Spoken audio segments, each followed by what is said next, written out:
Every afternoon, Thomas the Tank Engine puffs along his branch line with Annie and Clarabelle. First, they pass the water mill.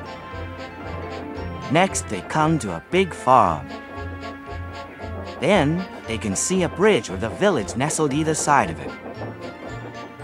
This is a special place. Whenever children hear Thomas coming along, they stand on the bridge waving until he is out of sight.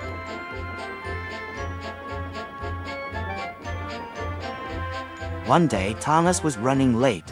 He had stopped at the signal before the bridge to talk to some new children. Percy the Green Engine was waiting too.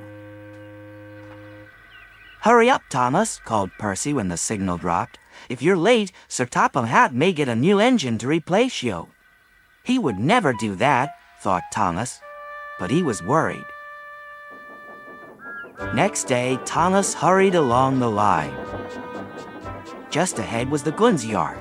There, on the platform, was an inspector waving a red flag. Next, Thomas saw some children. They were waving too. Something must be wrong, thought Thomas. This station is for goods, not passengers. "Help, Thomas, help! We're glad to see you," called the children. "Please, will you take us home?" The station master explained to Thomas's driver that the school bus had broken down, and all the parents would be worried if the children were late. Thomas waited as the children walked down from the bridge.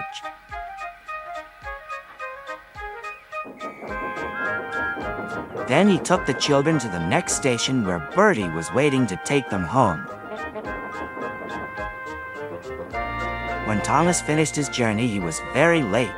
He was worried that Sir Topham Hatt might be cross with him.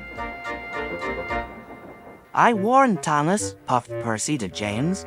"He's been late one time too many. He'll be in trouble now." But next morning, when Thomas picked up his passengers, Sir Topham Hatt was nowhere to be seen.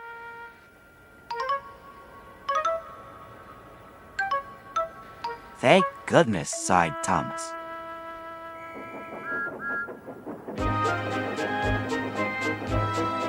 Thomas knows every part of his branch line.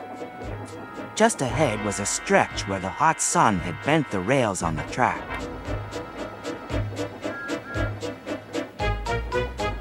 "Careful, Thomas," called his driver, but it was too late.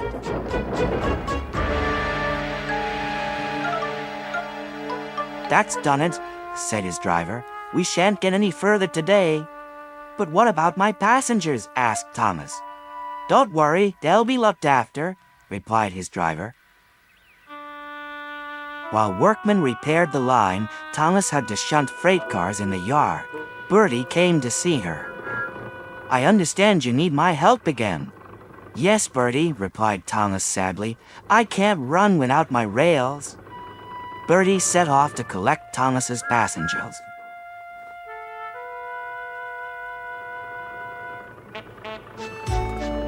"Hello, Bertie," they said.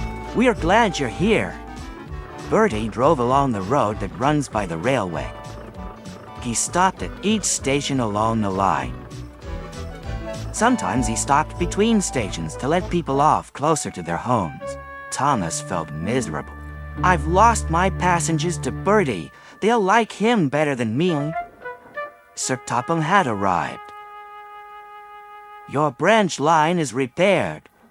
I'm going to change your timetable so that you and Bertie can work together more." When Thomas reached the station, there, to his relief, were all his passengers. "Bertie is a good bus, but we missed our train rides with you," they said. Later, Thomas spoke to Bertie. "Thank you for looking after my passengers." "That's all right, Thomas. I like to make new friends, but I'm glad to share them with you." "You're a good friend indeed," replied Thomas, "and always will be."